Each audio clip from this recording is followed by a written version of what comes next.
Mukunda jewellers మొట్టమొదటి factory outlet లో Nakshi Mela flat 9.99% VA. ఈ ఆఫర్ సెప్టెంబర్ 13 నుంచి డిసెంబర్ 21 వరకు. విచ్చేయండి. Opening soon Jubilee hills.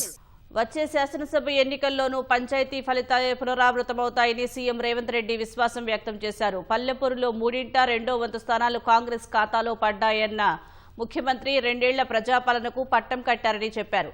త్వరలో 43,000 ఉద్యోగాల భర్తీకి త్వరలో నోటిఫికేషన్ విడుదల చేయనున్నట్లు సూత్రప్రాయంగా వెల్లడించారు.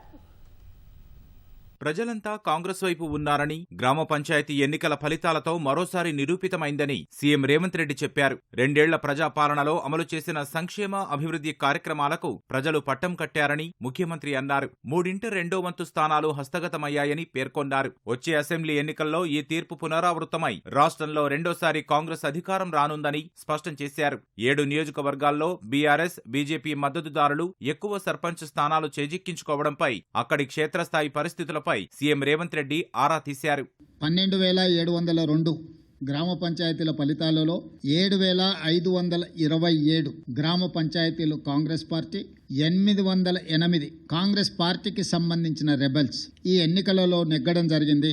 66% ఫలితాలను కాంగ్రెస్ రెబెల్స్ ఈ ఎన్నికలలో మేము సాధించడం జరిగింది. 87 శాసనసభ నియోజకవర్గాలలో అత్యధిక స్థానాలను సాధించడం ద్వారా ఈ ఫలితాలను చూసే అద్భుతం అనుకుంటారు. ఈ అద్భుతం 2029లో కూడా జరుగుతుంది. మీరు కోరుకున్నట్టే 2/3 మెజారిటీతోనే 2029లో కాంగ్రెస్ తిరిగి అధికారంలోకి వస్తుంది. ఇప్పటికైనా ప్రజా తీర్పును గౌరవించి ప్రభుత్వం తీసుకుంటున్న నిర్ణయాలకు సహకరించి ముందుకు రావాలి. ఏదైనా మాట్లాడతాం, ఎట్లయినా మాట్లాడతాం, బరితెగించిన విధానాలతోని ప్రజల్ని ఇబ్బంది పెడతాము అనంటే ప్రజలిచ్చే తీర్పు ఈ రోజు వాళ్లకు కనువిప్పు కలగాలి అని నేను అనుకుంటున్నా. కృష్ణా, గోదావరి జలాలపై అసెంబ్లీ వేదికగా చర్చించడానికి సిద్ధమంటూ కేసీఆర్ కు మరోసారి సీఎం రేవంత్ రెడ్డి సవాల్ విసిరారు. ఇప్పటికైనా విపక్షాలు నిర్మాణాత్మక సలహాలు ఇస్తూ ప్రభుత్వానికి సహకరించాలని రేవంత్ రెడ్డి హితవు పలికారు. రాష్ట్రంలో 43,000 పోస్టుల భర్తీకి త్వరలో నోటిఫికేషన్ ఇస్తామని ప్రకటించారు. ప్రతిపక్షంలో ఉన్న వాళ్లకు అధికారం కోల్పోయినా అహంకారం దగ్గలేదు. ఇంకొక ఆయన కడుపు నిండా విషం పెట్టుకొని కేసీఆర్ గారిని ప్రతిపక్ష నాయకుడిగా లేఖ రాయమనుంది. 3 రోజులు కానీ 4 రోజులు కానీ కృష్ణానదీ జలాలు, గోదావరి జలాలకు సంబంధించి ఎవరు ఏం చేసిండ్రో చర్చ చేద్దాం. కూలంకషంగా పూర్తి వివరాలతో వచ్చి కూర్చుందాం. ఏ విషయమైనా వారు లేవనెత్తని 10 సంవత్సరాలలో వారు చేసిన అన్యాయాన్ని, వారు సంతకాలు పెట్టి 299 టీఎంసీ మాకు చాలు, 512 టీఎంసీ ఆంధ్రప్రదేశ్ను తీసుకోమని కృష్ణానది జలాలలో ఏ విధమైన ఒప్పందాలు చేసిండో నేను సూటిగా వారితోని చర్చను ఆహ్వానిస్తున్నా. కృష్ణా, గోదావరి జలాల మీద చర్చ చేద్దాం. వాస్తవాలను ప్రజలకు వివరిద్దాం. నిజంగానే మా వైపు నుంచి ఏమైనా లోపం ఉంటే వారిని ప్రశ్నించమని నేను సవాల్ విసురుతున్నా.